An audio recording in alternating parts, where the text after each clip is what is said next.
Okay.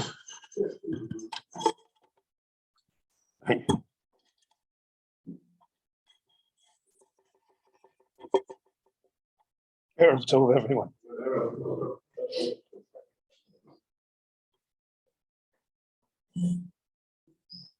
Amongst the haftarot that we will hear that is read publicly on the Yom Tov of Pesach, you have the famous haftarah, so to speak, of the Navi Yechezkel. The Navi Yechezkel sees a valley of dry bones. It's almost Yeveshos. In his vision. Chazal say that the Atzomos Yeveshos were the remnants of the Jews who attempted to leave Egypt prematurely before the Geula. And life is always just a matter of timing. And it wasn't the right time. So they were able to leave and they went out in the desert. They died in the desert. So the Navi sees this great valley of dry bones. According to Chazal, it's 30,000 people. And he hears a voice from heaven that asks him, will these bones live again? Will they be revived? And the Navi says, I don't know. How should I know whether they'll live again? Aho Hashem Elokim ato yodea. Heaven knows. Heaven can do anything. I don't know. So then he hears the voice in heaven say to him, Inove alo atzomos haele. Say prophecy regarding these bones. In other words, you say that they should live.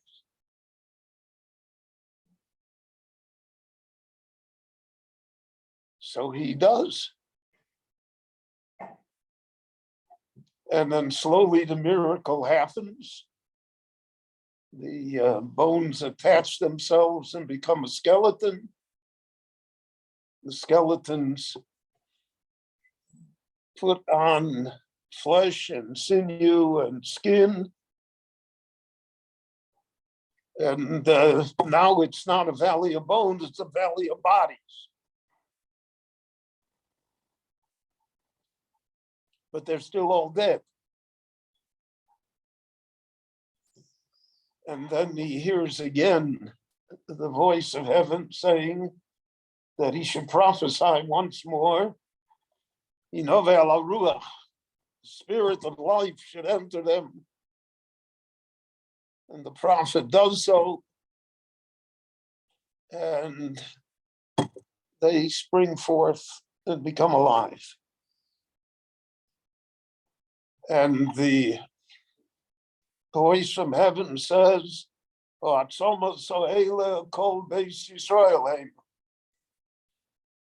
these dead bones, they are representative of all of the Jewish people. And God says, I will resurrect them. Pasachti et kivrehem. I will open up the graves. They will all rise again as a testimony to the eternity of the Jewish people and of the Torah and of our tradition. That's a wondrous vision. One of the most wondrous in all of Tanakh.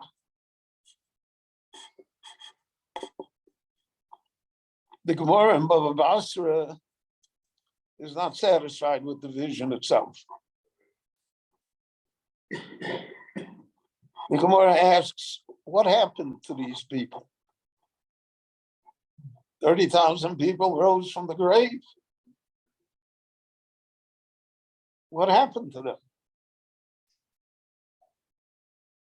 What's, so to speak, the end story here? So the Gemara says two opinions here. So again, I mentioned yesterday that they never argue about facts. They're arguing about the idea involved there. So one opinion is Omdu. They all rose. The Omru Shira, and they all sang the praises of God. And then they all dropped dead again. And they died again. That was the end.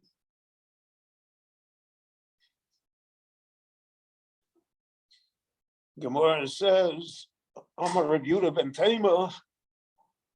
Rabbi Yehuda ben Tema said, Chas v'chalila, that you should say such a thing. That they rose from the dead for an instant or for an hour or for whatever long it took to say Shira, and that was the end. Ela omdu v'nosu noshim, they got married again, v'holidu bonim, and they had families. V'ani mi b'nei b'neia, and I'm a descendant of theirs. My Zeta was one of those that got up from the grave. And I'll prove it. Tefillin shalavi abba biyodi. My Zeta's tefillin are in my hand.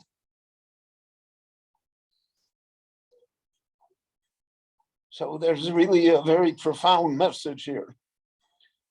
By the way, this is the origin of the custom that grandfathers purchase the tefillin for their grandchildren. Because he said, tefillin shel avi abba biyodi. And there was a time, I remember when I grew up, that if God forbid the grandfather was not there, but they took the tefillin of the grandfather and they gave it to the bar mitzvah boy, or they took the parshias out of it and put it into the bar mitzvah boy's tefillin. So there's a profound idea here that really has great relevance for our time. A resurrection without a purpose is not necessary. Doesn't accomplish anything. That's why the Gemara asks, so what happened? What do you have to ask what happened? 30,000 dead people got up. It's a good story by itself. Where are you pushing it? What else do you want here? But the eyes of Chazal, that's not enough. It's pointless. So some say that Omdu al Ragleim, the Omru Shira. They were able to stand on their feet and say Shira, but they had no lasting effect. The redemption from death has no lasting effect on the living. The world remained the same. Nothing changed. And therefore, their appearance was temporary. It's a great miracle. It's the forerunner to Tchiat HaMesim. It's the forerunner to many other miracles that we will be privileged to see. It's the Messianic era. It's whatever you want, but it in itself is not, so to speak, critical. Rabbi Yehuda ben Tema says it's impossible that should be so. that the Lord should make such a miracle and nothing should come from it? We will see in the Haggadah that all the mitzvahs of Pesach is Laman. There's a purpose to teach your children, to know the rule of God, to understand what our purpose in life is. There's always a Laman. There's a reason here. We say Bavur Zeh also li Hashem b'tzeisi b'Mitzrayim. Bavur Zeh means there's a purpose. It's not just that I got out. Because you'll ask what happened then. What happens later? So he said, I am from the descendants. And don't say that it had no lasting effect. In effect, he's saying in his time there in the Mishnah and in the Gemara, they're descendants of the revived dead. So I think that without too great a stretch, we can see that in our time as well. In our time, 80 years ago, the Jewish people were dead. Literally a field of dead bones.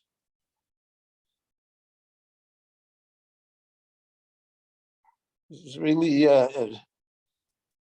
so the question was, is there any future? And that especially was true of the observant Jewish community, which was being whittled away, both here in Israel and in the diaspora. So there were two responses. There was an immediate response. Remember that when the state of Israel was declared. So that swept the entire Jewish world. Minakotze lakotze. So everybody got up and said Shira. Then what happened? So they all dropped dead again. So it didn't last. You see it today. Great sections of the Jewish world are completely estranged from anything Jewish. And even those that are don't seem to understand and get the miracles of the miracle of the revival of the dead. But there was a section of the Jewish people, like Rabbi Yehuda, that he said, Chas v'chalila, that we should let that happen. Can't let the miracle go without purpose.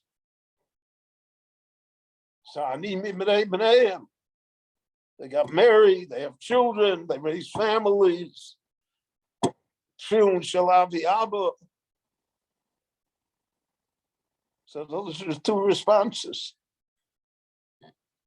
And the two responses are present daily in our lives, in our society.